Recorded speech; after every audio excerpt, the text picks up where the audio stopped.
Version 3, Honda Click, mas malakas sa gas kaysa sa version 2. Pero ang version 3, mas malakas sa preno kaysa sa version 2. Ang version 2, mas matipid sa gas kaysa sa version 3. Ang version 2, mas mahina ang preno kaysa sa version 3. Yes, classmate, itong dalawang version ng Honda Click ay magkaiba dahil sa tinatawag na engineering term. Gulat ka, no? Gusto mo malaman, classmate? Kaso, baka mabaliw ka. Joke lang.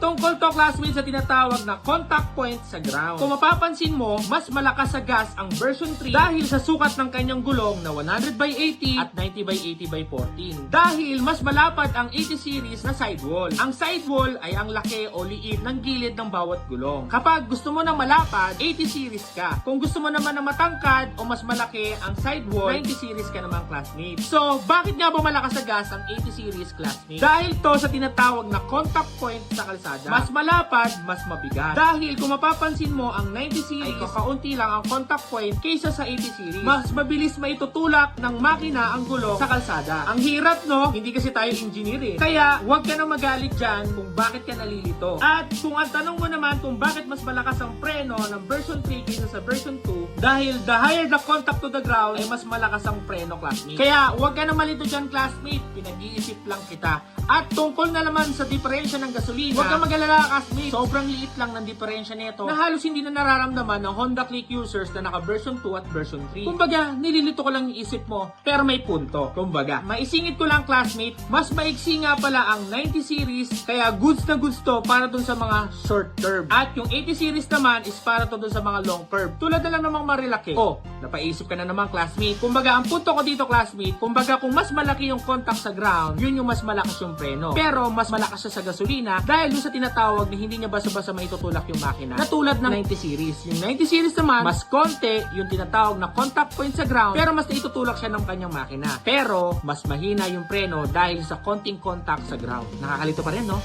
Bahala ka na mag-isip dyan, classmate. Kaya kung nahihirapan ka mag-isip, share mo na rin to para yung tropa mo mahirapan ding mag-isip. At kung interesado ka, classmate, punta ka lang sa comment section, nandiyo na yung link para maka-order ka na. At dun sa mga gusto magnegosyo, chat nyo lang to para makapag-order na kayo at makapag-umpisa na kayo ng negosyo o tinda sa mga bawat tindahan ninyo. Salamat!